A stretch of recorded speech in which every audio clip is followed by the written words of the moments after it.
A pleasant and wonderful morning to everyone. I thank the Lord for this great opportunity that He has once again given me to share with you some information so that we can have this school year of new normal, a productive one. First of all, I would like to extend my greetings to our beloved apostle, to our EDCOM chairperson, Dr. Leticia Santos Ferriol, and to my co-EDCOM members, and to all of you who are now watching this webinar, to all the teachers, administrators, a pleasant day to everyone. Yesterday, I was able to share with you the NCLC MCA modular-based learning, adapting the new normal. And we were able to discuss with you that the MBL or the modular-based learning has tied up with the so many strategies that our children, that our students and pupils can really benefit. And so, before we go on with the discussion, I would like you to prepare yourselves for a video presentation. It is entitled EcoSmart Challenge. Okay, so there you have it. You know, in contemplating on this program, the EcoCG program, it has been so many months ago that we were able to have a trial of the activities, and I believe that the experience that we have since 2012 or since 2013 regarding the environmental awareness has made us realize that it is possible to have this program in our school system. And so, let me first discuss with you, first thing first, about the project-based learning program or the project-based learning. Hello everyone and welcome to EcoSmart MCA Philippines. Taking care of our environment is our responsibility. Being conscious of everything around us, we care for the people and our environment as well. There is a public demand for environmental safeguards and remedies to existing problems. Pollution. We have land pollution, water pollution, and air pollution. As an advocate for the preservation, restoration, and improvement of natural environment, we have been working hand in hand with our students, teachers, parents, and community since 2015. The launching of Upland Clean and Green program for a healthy and better living in 2015 has opened up avenues for numerous environmental activities. First, we have the drive for segregation of waste materials. Second, recycled plastic bottles campaign. New product out of plastic bottles.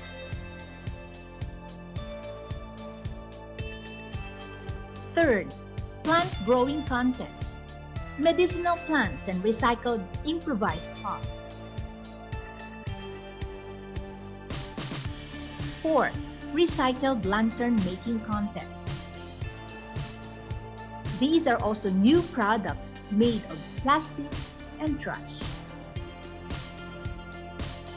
Fifth, hydration program, the tumbler campaign.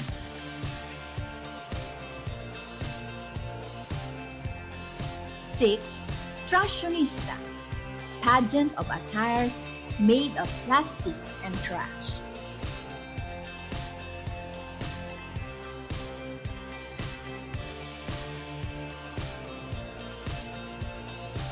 For this school year, we are launching the Certified EcoSmart Challenge.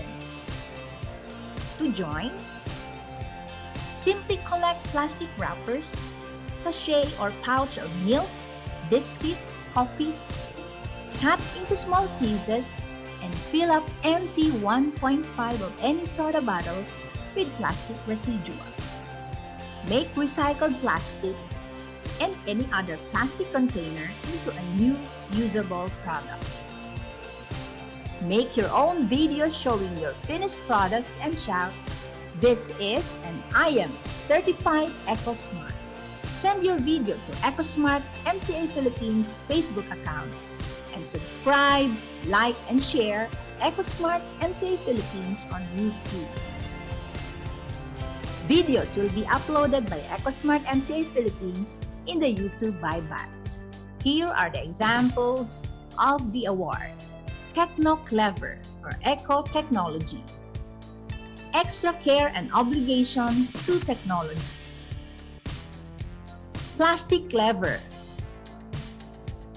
We are focusing on the 3 R's: reduce, reuse, recycle plastic. Extra care and obligation to plastic.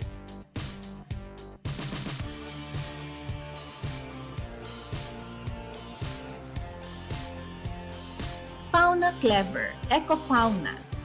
Extra care and obligation to animals and pets. Did you know that dogs are like 2-year-old humans? Research shows that dogs are able to reason, count to 5, and understand up to 250 words, similar to the average toddler.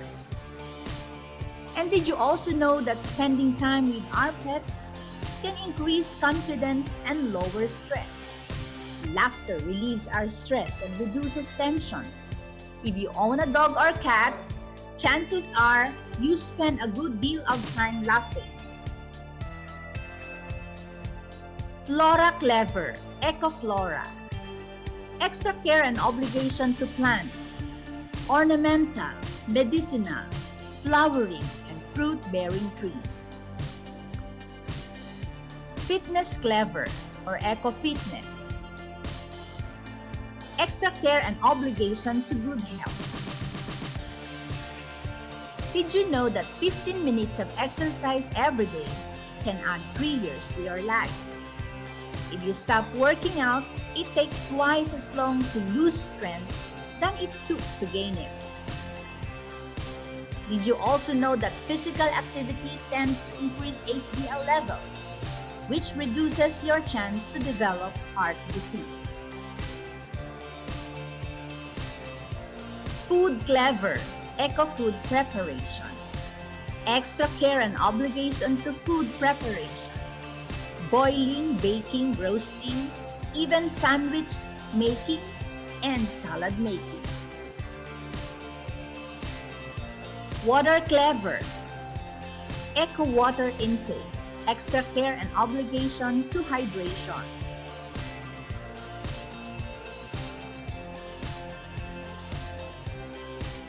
The best time to drink water. Drink water when you first get up. Drink water before each meal. Drink water with a snack. Drink water before and after workout. Have water with your medication if allowed. Drink more water to prevent illness following exposures. Arts and Crafts Clever, Eco Arts and Crafts. Extra care and obligation to arts and crafts.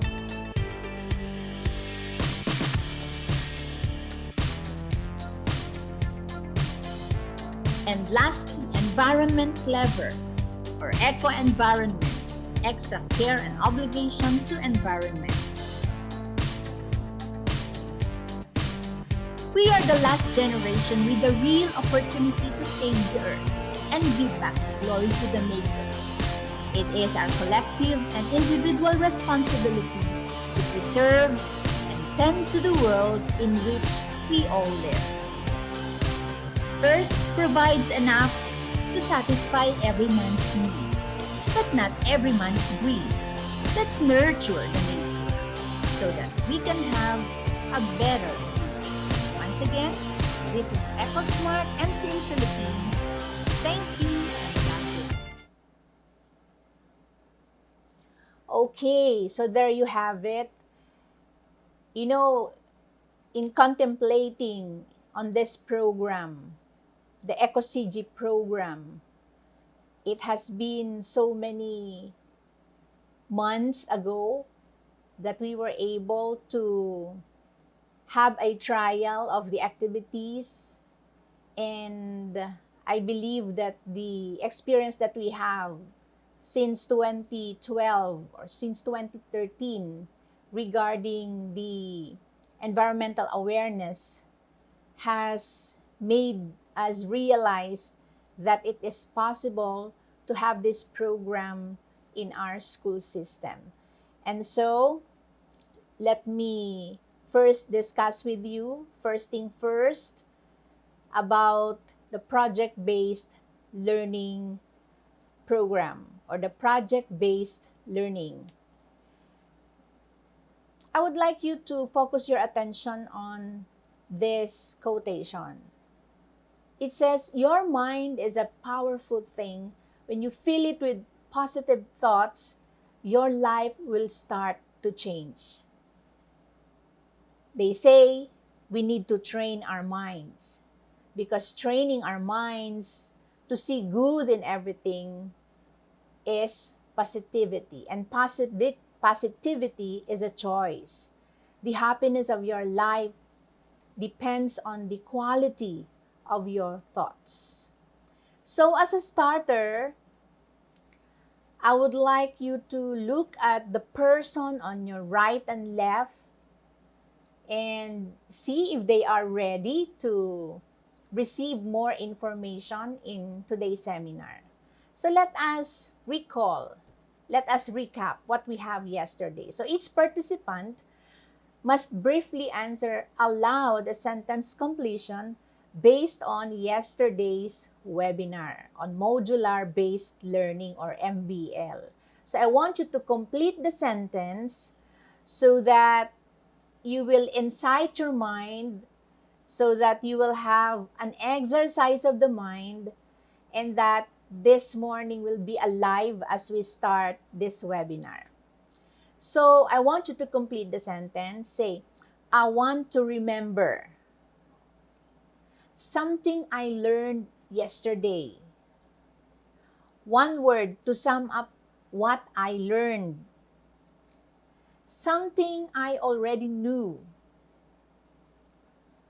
I'm still confused about. An aha moment that I had about the seminar. Okay, I guess you have said it all. You have remembered what you have learned yesterday about the MBL. Well, as I was saying, we are so proud of the module that we have because it has been tied up with the following effective strategies suited to different types of learners. We have active learning strategies.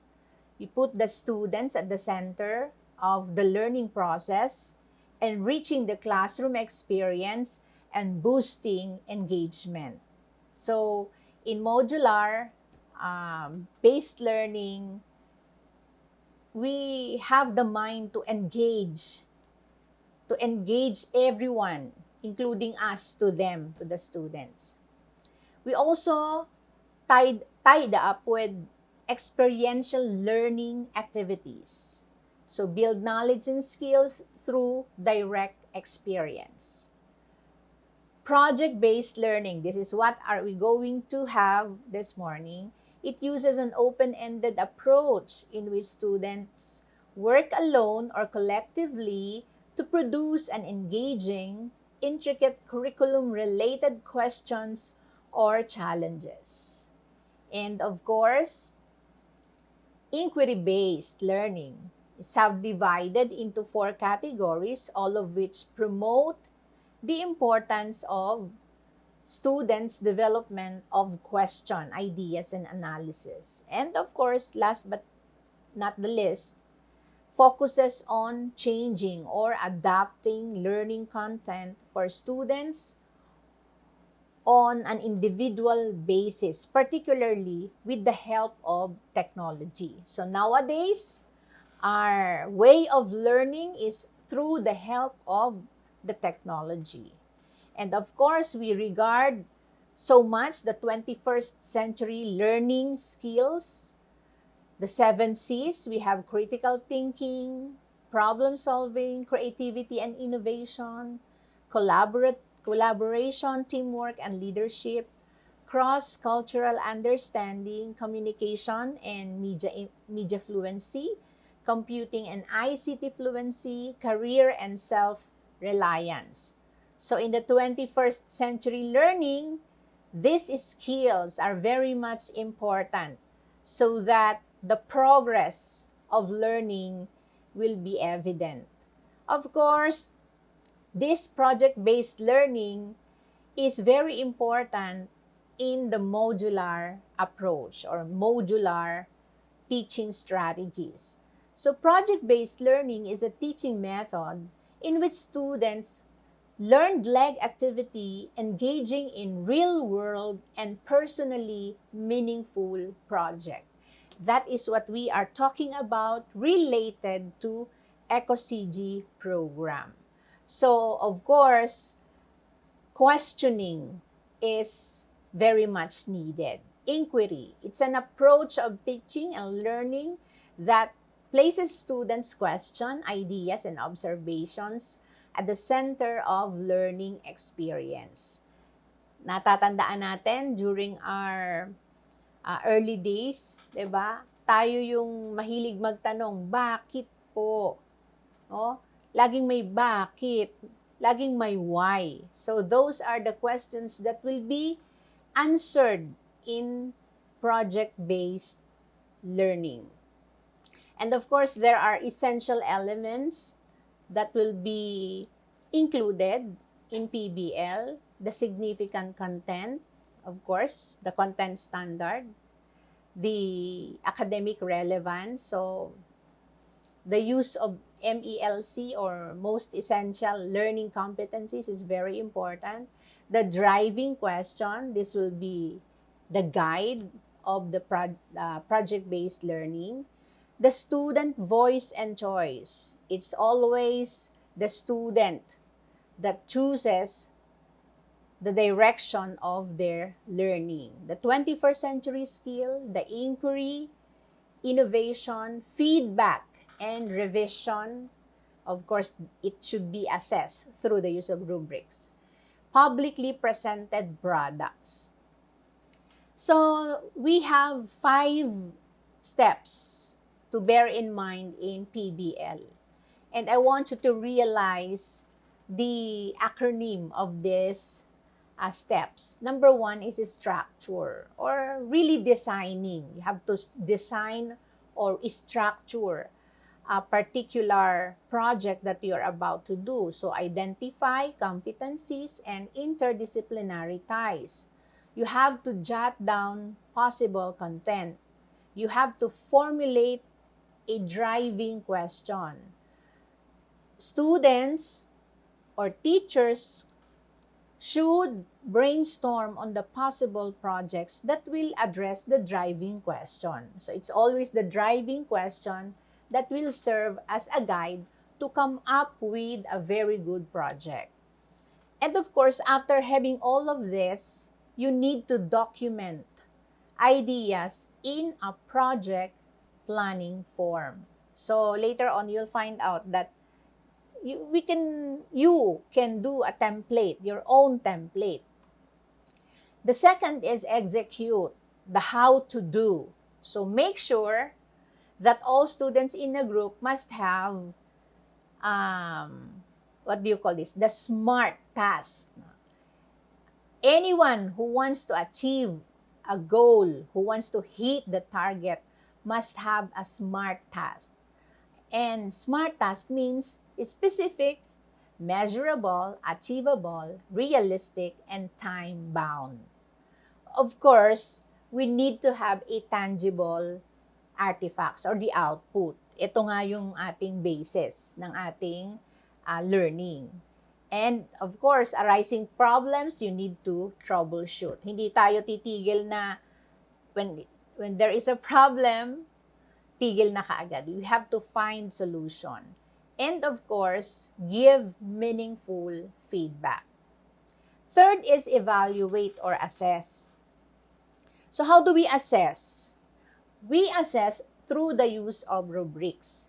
And a very good scoring rubrics has a clear criteria, categories for grading, has concrete and specific descriptors, and has distinctive gradations and is valid and reliable. So showing here an example of a rubrics which has the criterion, the task, the level of performance, the score, and the descriptor. And of course, we have the D, the documentation, the presentation publicly. It's very important that we exhibit good projects of our students. It could be in the form of investigatory project wherein it is being exhibited, where you publicly present the project of the students. Next, we have for the step 5, the self-mirroring or reflection and realization.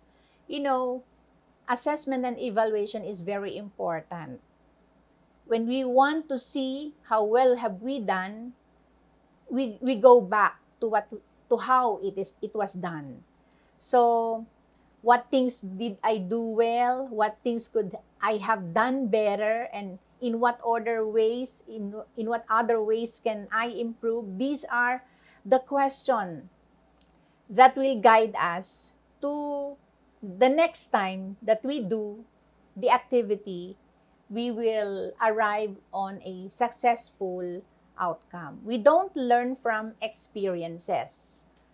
We learn from reflecting on the experience, according to John Dewey. So, the project planner has 5 parts. So, as you can see here, you have project overview, learning goals, project milestone, or the procedure. Hindi naman nawawala yan on a certain project, how to do it. Of course, the time plan, timetable, time format. Is it daily monitoring? Is it weekly or monthly or a year? And lesson planner, the supporting resource with the guidance of planning daily lessons to meet the needs of all the learners. Teachers should have a follow-up of what has been happening to the project of the students. This is just a simple planner. You can modify, you can change, you can have your own planner or template for the PBL. One thing very important or related to this is looking at the readiness and interest and the profile of a student. So, I guess you have heard this, the tiered instruction is also being tied up with the modular. So, it provides teacher with a means of assigning different tasks within the same lesson or unit. Because we all know that learning capacity of student and pupil, it varies. So, they will have the same aim to do, but in a very different way. Most of the time, there will be a differentiated approaches because of the differentiated learners, but you will still arrive on the same goal. So the task will vary according to readiness, interest, and learning profiles. What can be tiered? We can modify, we can differentiate assignments, activities, assessment, materials, experiments, homeworks, etc. So, in PBL, the concept is, it's not always about creating something. Hindi laging, okay, you have to create your own or you have to design your own. It's also creating useful to help others. So say for example, yung mga bloggers, no? So, yung mga YouTube videos can help a person in many different ways. So, walang ano dito, walang pang mayaman lang ba yan or pang mahirap or pang simpleng tao. Everyone will benefit. You can have fairs, posters, pamphlets, timelines, maps, murals, blog posts, board games, tips on simplification of something off and shared on and off. Now, we are talking about the project-based learning through EcoCG. The creation of EcoSmart Challenge was based on the previously done activities of Oplan Clean and Green Program. So since 2015, ginagawa na po natin yan. Some of the schools are participating on this, pero ang biyaya ng Panginoon, nabuo natin at nakita natin na it could be a good way so that our students can be motivated in learning. Lalo pa ngayon na we are on a quarantine, no, yung lockdown na sinasabi, not all can go out, especially the students. They cannot go out right away. They need to stay home. So being in the four corners of the room, that is so boring and so tiresome na tingnan mo pa lang yung 4 na sulok ng bahay nyo, nakakapagod na yon. Pero with this program, no, students, pupils are excited on how and when he is going to finish the project. So, maraming mga creative way para magawa ng bata ito. So, what is EcoCG program? EcoCG program is an enhanced campaign for Oplan Clean and Green Program for a healthy and better living. This is a 30-minute program with the collaboration of the different subjects for project-based learning. So, if we are going to assess performance, you use this EcoCG program. So, anong objectives? What are the objectives of EcoCG? Be an eco-smart individual. Eco means environmental commitment and obligation smart. Nowadays, we take care of ourselves. Nowadays, we give focus on everyone's need. We fail to see our surroundings' need. That our surroundings, our environment, the Mother Earth is also in need. So it's high time that we put our share in the need of the earth. So first, ano ba yung nakikita nating problem? Number 1 problem, pollution. And we have land pollution, we have water pollution, we have noise pollution, and a lot more. So live with the 3 R's objectives in one's home, school, and community. So it does not only stop in every individual, but it transcends. It touches other people down to the community. enhance the life skills using the EcoSmart Challenge. This is what I am referring to, the videos that we have watched. Embed in the spirituality, yan, the values of the educators, learners, family, community, that we are steward of the nature. No one else can do this. We are all created by God.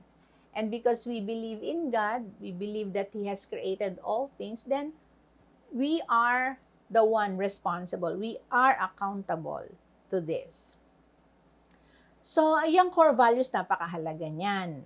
And in K-12, biyaya ng Panginoon na natap yan. Dati, hinahanap natin na sana magkaroon ng pagbabalik ng good manners and right conduct. Now, it's already a law, Republic Act 11476. So, yung core values, hinahanap natin sa mga bata, yang makadiyos, makatao, makakalikasan, at makabansa.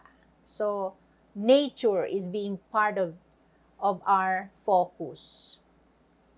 So, in EcoCG program, Enhanced Campaign for Upland Clean and Green program, we have different focus. Focus on 3Rs plastic. On this project, you can tap Science, TLE, Hele, Arts, Computer, English, and Filipino. For gardening, pet tending, we have added landscaping. Even if you don't have a backyard or big space at home, in just a simple vase or a simple container, you can have your own mini landscaping. A terrarium, diba? That is a very exciting work for kids.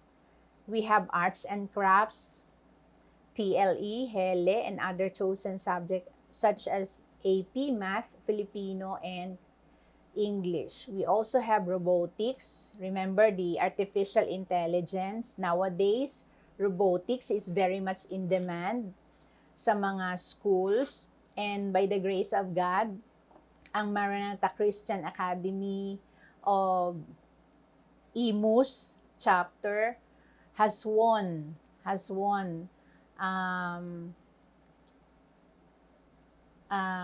a thing in the other country. So international na yung kanilang pagsali. Is I think an experimentation that they had together with the senior high, mga estudyante nila, and they brought home the bacon. Praise God. Techno, those who love computer, those who love do you call that web design, those who love using computer in arts, in education. Yan. May mga batang ang skills ay dito sa techno. And of course, we have food, culinary arts, TLE, Hele, and computer. When we think of food, it does not necessarily mean, ay, ano yan, pagkain yan. The arts of cooking, baking, or preparing food. Fitness. One of the things that we must also consider is the fitness, exercise, and diet. Now, here is the EcoCG program matrix. This is our very own. Dear teachers, this is our own. Hindi natin to kinuha sa iba. It was being given by God when we had the chance to think of ways how to help our students in order for them to enjoy learning. Yan, eto na yung kasagutan. EcoCG, ano-ano yung mga activities or work na dapat gawin, focus on 3Rs. May award to. Ito yung kinaganda. Hindi ka basta gumawa. Hindi lang grade yung award. Students will have a chance to be recognized will have a chance to receive an award. Kaya nga, yung sa teachers, ginawa nating mas madali lang. As a matter of fact, ang focus talaga natin dito is to eliminate, if not to really eliminate pala, to reduce plastics. Kasi alam naman natin, 500 years bago ma-degrade ang plastic. Ang buhay lang naman ng tao ay napakaikli. So, yung buhay na maikli, pag nagawa natin yung bahagi natin in the 3 R's, malaking bagay yon sa ating Mother Earth. Okay, so we have here the different types of EcoCG activities or program, and then there is an award. So, you will be called a clever person. Clever on plastic, clever on arts and crafts, clever on flora, on fauna, water. Water is water intake, so hydration program to. Robotics on artificial intelligence. No, how are you going to design a robot that's not only a display but could also help the need of people. Later on, syempre mag-i-improve naman yung ating mga project. And then you have the fitness clever, techno clever, food clever, and landscape clever. Kasama dito ang environment clever. Of course, there are really people who are into helping our Mother Earth in achieving the health, the status of being healthy kahit na sobrang tanda na ng Earth. No? Gustong-gusto pa niyang magbigay ng serbisyo sa mga tao habang sila ay nandito pa sa mundo. Okay. So, ito yung bagong ad natin, landscaping, na sinasabi natin na even if you don't have big space at home, you can have the landscape art, landscape gardening on a container, on a pot, kahit na ano pong maliliit na vase or vase pwede natin gamitin. Okay, how EcoCG is done in school. We have the daily activity. Yung daily activity, ito yung hindi nawawala. Araw-araw to. Life skills, fitness, hydration program, yan. The 3 R's, arts and crafts. Kaya nakadistribute siya sa bawat araw. Okay, in order to do the EcoCG program, monitoring sheets could be of help. So we have life skills program, we have the monitoring sheets. There are legends at the bottom. Now, important thing about this, life skills program is an advocacy to educate young minds on the benefits of being organized and clean. So, helping household activities at home can give a chance for the students to do their part in their household. We have fitness habit program, the exercise, the diet. Here, fitness habit program is an advocacy to educate the young minds of the benefits of exercise. So, may dalawang legends dito. You have the first letter of each word, like yung mga pwedeng gawing source ng ating mga exercise, yung jogging, walking, stretching, dance, and Zumba. So, just take the first letter of the word. So, say for example, I did stretching only. So, that's that's letter S. And how many minutes have you stretched out? Kung 3 minutes, o di S, 3. Ibig sabihin, 3 minutes. Pero nandun pa rin sa legend. Pero yung gagamitin mo instead of 3 is square or a rectangle. Yan. May mga code. And then, of course, we have the hydration program. Thank you so much sa ating mga mentor. Sa ating mahal na Presbyter Lily Feriol na sila yung talagang nag-initiate ng hydration program, and then ang ating congresswoman. No, what we did here in Alabang is we let the students have their own tumbler. Kasi sa hydration program, instead of buying bottled water, imagine niyo yung bottled water every day na sa isang bata, kung sa umaga pagdating niya, iinom siya ng tubig, bottled water. Sa recess, sa tanghali, sabihin na natin 3 na lang or 4. No? I-times mo yan sa number of students na iinom ng tubig. Without the tumbler, etong mga empty bottles will be, sabi nga, a heap. No? Tatambak yan sa landfill. At yan ang nagiging cause ng maraming basura. But in hydration program, it's not only the use of tumbler because may mga store, no, na ang kanilang pledge. They pledge to bring their own tumbler to save the planet. And in hydration program, mayroong healthy habit formation. O, pag sinabi nating healthy habit formation, parang you cannot do away with drinking water anymore. In the first place, maraming health benefits. Una, dito sa acronym, helps create fun and excitement during drinking time. So everybody will be excited to drink kasi mayroong drinking time. So pag sinabi ni teacher, drinking time, everybody will drink. Yields oxygen reproduction, detoxifies bodies from diseases causing element, replenish lost water in the body. Merong isang testimony ng parents na nang matuto yung anak niya ng tamang pag-inom, no, umayos yung kanilang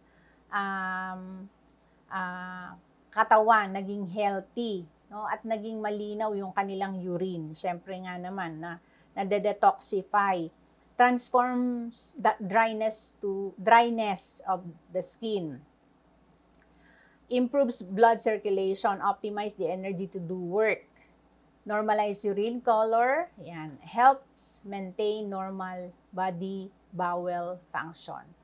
And using a tumbler during hydration program, nare-reduce ang mga waste material sa ating paligid. According to research, 80% of the use of bottles, no, end up in landfill or ocean. And 500 years po talaga bago ma-degrade ang mga plastic. So, we need to be, magkaroon tayo ng consciousness pagdating dito. 100 million plastic bottles ang nagagamit ng tao sa buong mundo. 100 million, imagine that. Na hindi naman, pag itinapon mo, ano na yan, basura na yan, hindi na yan makakatulong. Maliban na we do the 3 R's. And we have the monitoring sheet. So sa monitoring sheet, we have, for example, 1 tumbler, 2 tumblers, 3 tumblers. Ilalagay lang yung number of star doon sa loob ng mga boxes. And it is being monitored by parents. Ang ginawa namin dito, every classroom ay dinadalhan ng mga gallons of water. And of course, yung study habit program. Isa yan sa napakagandang dapat na ang mga bata ay masanay, ang mag-aral. Aral na sa umaga, aral pa sa gabi. Ganun talaga, study habit program. At meron din itong legend. So, iba-iba yung pag-aaral na ginagawa ng bata, hindi naman laging nag-aaral kasi may quiz o kasi may exam. Minsan, reading, no? O kaya naman, review lang ng pinag-aralan. So, meron ditong legend ng study habit program activity. Kung reading lang, you put a star. Kung you do the assignment, you have the circle. Kung gumawa ng project, itinuloy sa bahay, triangle. At kung nag-review lang, heart. Yan. Okay. So, EcoCG program PBL template. So, kinumbay na natin si PBL with the EcoCG. Dito, sample template lang ito. You can modify para sa inyong mga school. But sabi ko nga, lahat ng pinag-aaralan natin dito is not compulsory. This is just a help. Tulong ito sa bawat isa sa atin. Kasi nga naman, baka naman dahil wala ka lang maipagawa, kaya sige, gumawa ka ng arts and craft, 'di ba? Pero sabi nga sa PBL, there is a driving question. Students can draw ideas dun sa real life scenario. So say for example, ngayon, lockdown, no? Anong pwedeng gawin ng bata sa mga bagay na dapat sana ay itatapon na to be useful? Itong mga driving questions, these are questions na hindi mo matatagpuan sa libro. Ito ay masasagot ng isang proyekto.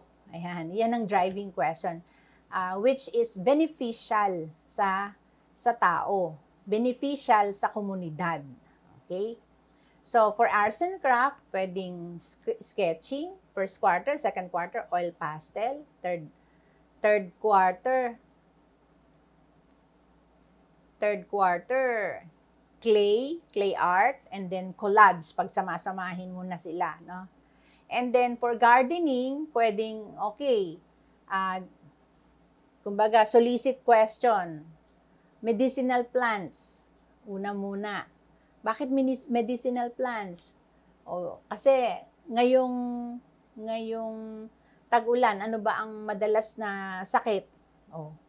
Edi dengue, yan. So, how are you going to provide a certain parang ways and means para masugpo ang dengue? May mga medicinal plants na nagtataboy ng mga lamok. Okay. So, pwede rin namang vegetable plants, no? Siyempre, hindi ka lang basta, sige, pechay, o kaya talong, hindi. You need to let the students brainstorm on this. Ano yung nutrition facts na nandoon sa mga itatanim. And then, you can have flowering or ornamental plant, fruit-bearing, etc. And so on and so forth, no? For robotics, you can have your template. Now, for last few parts na po. Here, we have example of a schedule, no? Everybody has been asking, ano ba talagang schedule? Ilang minutes ba talaga? Sabi ko nga, hanggat hindi pa nagsisimula ang klase, hanggat nakikita natin na wala pang final. So, maganda dito, meron na tayong pwedeng sundan. Okay? Kung sinasabi ng DepEd na 40 minutes, okay na ang isang subject sa buong linggo, then gumawa tayo ng related, no? But this time, tignan natin itong sample na ito na I have already shown it to other writers para maging basis din. So, yung routinary activities, part na yan ng program. Hindi lang, ay, sa bahay lang yan. Hello, nasa bahay na ngayon yung classroom natin, kaya part na to ng kanila activity. Routinary activity 7 to 8 includes life skills, yung self-preparation, dishwashing, fixing the bed, cleaning the house, yan. May monitor yan. Fitness program, stretching, warm-up, zumba, jogging, walking, etc. Hydration program. Daily virtual check-up, ito yung kailangan sa pasimula ng mga klase, no? That includes flag ceremony, prayer, values, and of course, reminder. Good kapag yung kasunod na subject, ikaw pa rin yung subject teacher.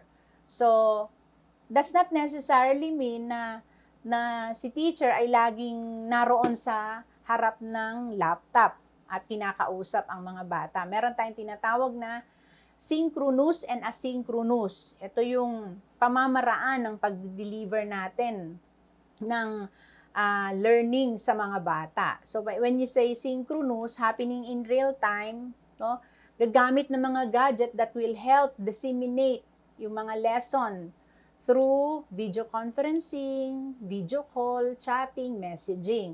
When we say asynchronous, ito yung bata, meron siyang nakatakdang schedule, sinusundan niya ito at his or her own pace, doing it independently at nagiging successful siya sa pagkatuto sa pamamagitan ng module, yan, sa pamamagitan ng module at ng iba't iba pang mga resources. Kaya, kung mahina ang wifi, o pwedeng, ano na lang, pasa information, text mo naman sa akin, ano yung yan.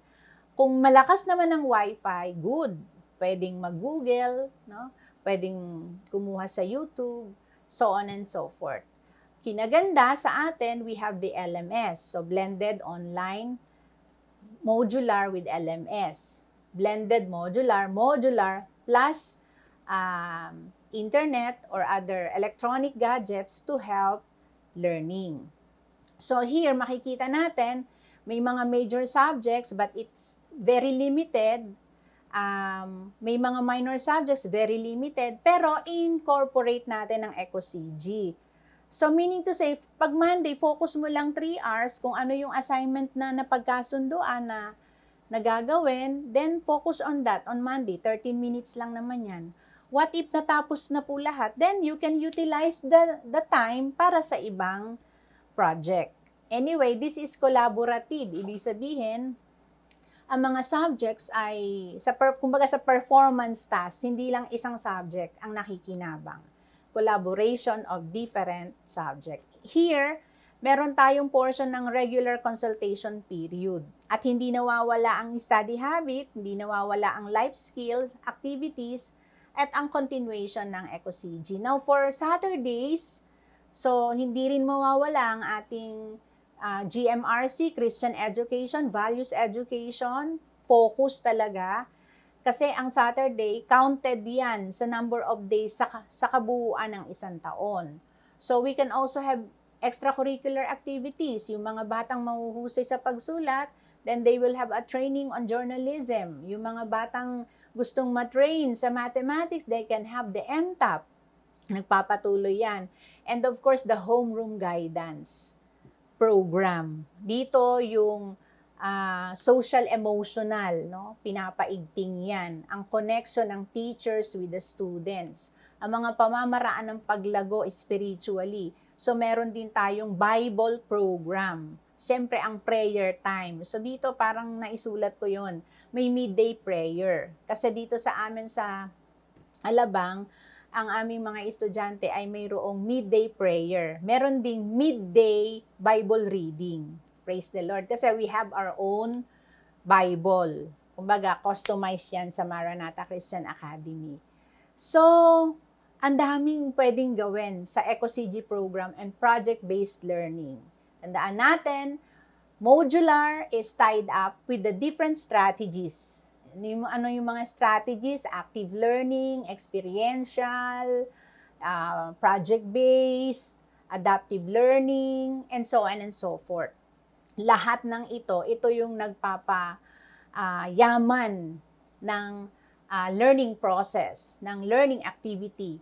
So with this, makakatiyak tayo na matagumpay yung bawat mga learning process and activities sa loob ng eskwelahan na ngayon ay nasa mga tahanan na. Siyempre, with the help of the learning assistants, could be ang mga elderly, ang mga parents, ang mga guardians sa kani-kaniyang mga tahanan.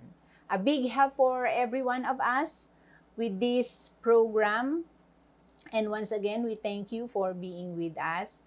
Konting oras lang ito, pero I hope na I have imparted to you some knowledge that will help our next coming school year, our part on this new normal education. Thank you so much, and may God bless you. And before I end up, I would like you to once again watch a video so that hindi lang yung ating mga minds, ang ating mga intellect ang nafi-feed, maging ang ating mga heart. Sapagkat when the heart is getting bigger, everything in us gets stronger and better.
Thank you so much, and I hope you have received the message of the story of a bamboo, the resiliency, the meaning of life, the meaning of purpose and life is to glorify the name of the Lord. Thank you so much for being with me. May God bless you all.